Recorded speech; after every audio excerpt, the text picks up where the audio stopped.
Area यानी क्षेत्रफल क्या होता है?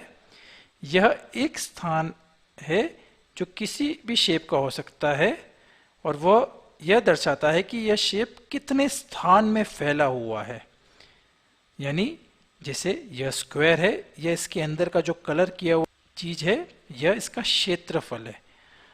वह यह दर्शा रहा है कि यह शेप के अंदर कितने पेड़ आ सकते हैं। जैसे इस शेप में कितने आ सकते हैं, एक लाइन में 3 पेड़ और ऐसी 4 लाइन है तो उसमें कितने पेड़ आ सकते हैं, है ना। तो यह होता है एरिया। इधर यह शेप भी ऐसे भरा हुआ है, यह शेप भी ऐसा भरा पड़ा हुआ है ना। तो अब हम इस देखेंगे एक रेक्टेंगल शेप का शेप हो तो उसका एरिया क्या होगा, मतलब उसके अंदर कितना अपन भर सकते हैं। तो मेहनत राम एक किसान है जिसके पास एक इस प्रकार की जमीन है। उस जमीन पर वो बहुत सारे पेड़ उगाना चाहता है, मान लीजिए आम के पेड़। तो कितने पेड़ उगाएगा यह पता लगाने के लिए उसको उस जमीन का एरिया यानी क्षेत्रफल पता करना है। तो जमीन का आकार कैसा है, ध्यान से देखिए। यह आपकी नोटबुक या माचिस की डिब्बी इसके जैसे लग रहा है ना, यानी एक रेक्टेंगल है। देखिए एक ध्यान से, इसकी एक भुजा लंबी है और एक थोड़ी कम लंबी है। तो यह लेंथ कहलाती है ये वाली भुजा, और यह विड्थ कहलाती है। स्क्वायर में क्या होता है, सारी भुजाएं एक साइज की होती है और रेक्टेंगल में एक बड़ी होती है एक छोटी। ये और ये भुजा सेम साइज की होती है, यह भुजा और यह भुजा सेम साइज की होती है। तो अब इसमें कितने पेड़ लगा सकता है, कैसे करेगा? ठीक उसी प्रकार जैसे हमने एक स्क्वायर का किया था। वह एक स्क्वायर टाइल का इस्तेमाल करेगा और टाइल्स पूरी बिछा देगा। जितनी टाइल्स होगी उतना उसका एरिया हो जाएगा, है ना। चलिए करके देखते हैं।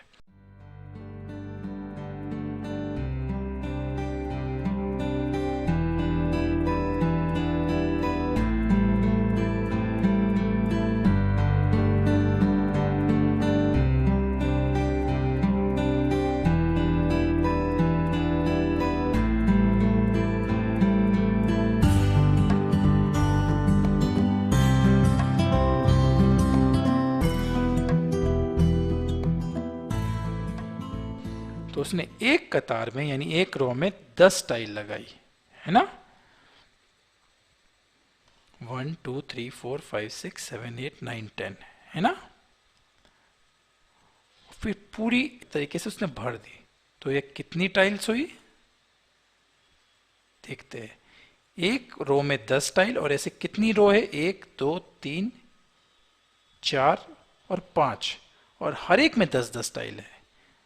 तो कुल मिलाकर कितनी टाइल हुई बच्चों? एक तरीका है आप पूरा काउंट करिए 10 11 12 करते हुए। एक तरीका है मल्टीप्लिकेशन करने का। मल्टीप्लिकेशन क्या होता है? रिपीटेड एडिशन, यानी 10 को 5 बार अपन ऐड करें। 10 प्लस 10 प्लस 10 प्लस 10 प्लस 10, यानी 10 मल्टीप्लाई बाय 5। यानी इस रेक्टेंगल लैंड के अंदर 50 स्क्वायर टाइल्स लगी हुई है। 50 क्यों? क्योंकि 10 इसकी लंबाई है और 5 इसकी चौड़ाई है। 10 मल्टीप्लाई बाय 5 हमने एक एक यूनिट की टाइल लगाई है।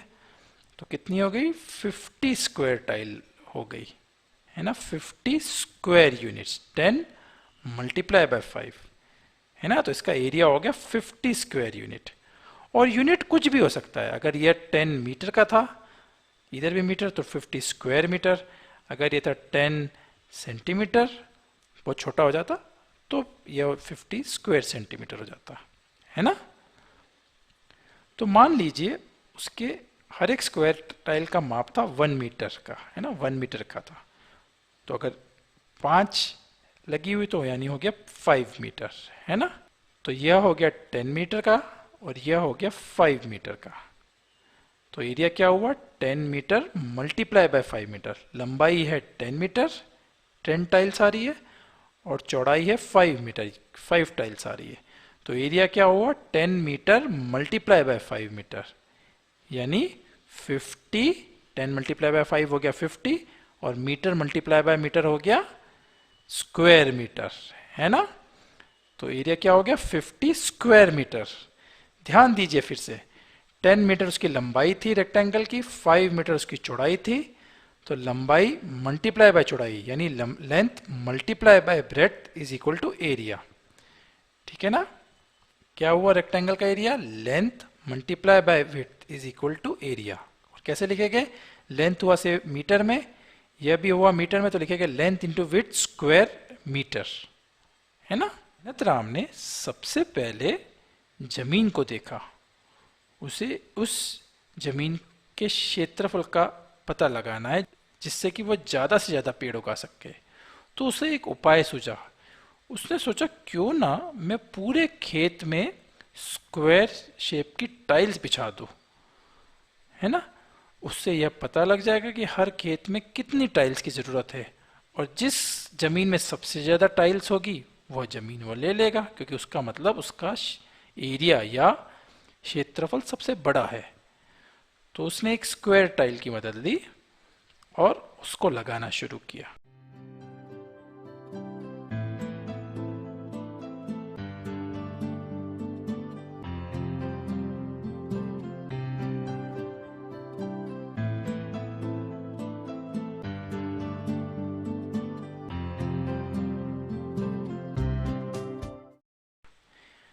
इस पूरी लाइन में 7 टाइल्स आ गई, 1 2 3 4 5 6 7। तो इस पूरे खेत में कितनी टाइल्स की जरूरत होगी? इतनी सारी। अब इसको अपन काउंट कर लेते हैं। एक रो में या एक पंक्ति में 7 टाइल्स की जरूरत है, और कितनी पंक्तियां है? 1 2 3 4 5 6 7। तो कितनी टाइल्स हुई कुल मिलाकर? अगर आपने मल्टीप्लिकेशन ध्यान से सीखा हो, एक पंक्ति में 7 टाइल्स है और ऐसी 7 पंक्तियां है, तो कितना हो गई? 7 मल्टीप्लाई बाय 7 यानी 49 टाइल्स की जरूरत पड़ेगी, है ना? तो इस खेत को स्क्वायर टाइल से पूरा ढकने के लिए 49 टाइल्स की जरूरत पड़ेगी। इसको आप ऐसे 7 इंटू 7 कर सकते हैं, या मेहनत वाला काम है कि 7 प्लस 8 9 10 11 12 ऐसे करके 14 21 28 ऐसे करके पूरा काउंट भी कर सकते हैं, है ना? या 7 प्लस 7 7 बार कर सकते हैं। पर सबसे आसान तरीका है 7 मल्टीप्लाई बाय 7, क्योंकि एक इसमें रो में 7 टाइल्स है और ऐसी 7 रो है, तो 49 टाइल्स हुई। तो देखिए इस जमीन पर 49 टाइल्स हुई, जिसको हम कहते हैं, हर एक टाइल को अगर हम एक यूनिट कहे, भले वो सेंटीमीटर और मीटर, अभी यूनिट छोड़ देते, तो इसका एरिया कहलाएगा 49 स्क्वायर यूनिट, है ना? हर एक टाइल एक 1 यूनिट की है, तो इसका एरिया कहलाएगा 49 स्क्वायर यूनिट, यानी 49 स्क्वायर टाइल्स इसमें आ सकती है ना? ये यूनिट कुछ भी हो सकता है, मीटर हो सकता है, सेंटीमीटर, डिपेंड करता है आपने किस साइज की टाइल ली। 1 मीटर बाय 1 मीटर के लिए, 1 सेंटीमीटर बाय 1 सेंटीमीटर के लिए, इत्यादि, है ना? तो मान लीजिए जिस टाइल्स का हम इस्तेमाल कर रहे हैं उसकी हर भुजा का माप 1 मीटर हुआ, 1 मीटर इधर 1 मीटर इधर, है ना? तो एक कतार में लगी हुई 7 टाइल की लंबाई हो गई 7 मीटर, है ना? 1 प्लस 1 प्लस 1 ऐसा करके 7 मीटर, है ना? तो खेत की क्या लंबाई हुई? खेत की लंबाई 7 टाइल्स की बराबर, तो ये हो गया 7 मीटर, यह भी हो गया 7 मीटर, क्योंकि इस तरफ भी 7 टाइल लगी, इस तरफ भी 7 लगी, इस तरफ भी 7 लगी हुई। तो सब तरफ 7-7 मीटर की लंबाई इस खेत की है ना?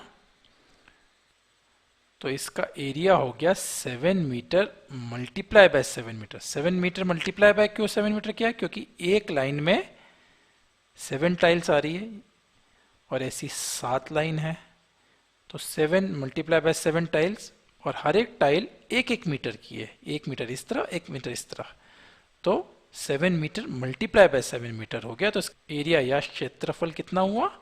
49 स्क्वायर मीटर। 7 मल्टीप्लाई बाय 7 हो गया 49, स्क्वायर मीटर क्यों बोला? मीटर मल्टीप्लाई बाय मीटर यानी मीटर स्क्वायर, एम स्क्वायर यानी स्क्वायर मीटर, ठीक है ना? तो यह इस खेत का एरिया हो गया 49 स्क्वायर मीटर। अगर इन भुजाओं को सेंटीमीटर में दर्शाया होता, ये भी सेंटीमीटर होते, ये भी सेंटीमीटर, तो इसका एरिया हो जाता 49 स्क्वायर सेंटीमीटर।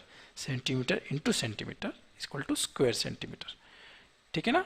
तो यदि आपको किसी स्क्वायर की भुजा यानी लेंथ का पता है और आपको मालूम है स्क्वायर की, तो चारों लेंथ एक बराबर होती है, तो इसका एरिया आप बहुत आसानी से निकाल सकते हैं। आपको सिर्फ क्या करना है, साइड मल्टीप्लाई बाय साइड और उसके आगे लगाना है स्क्वायर यूनिट।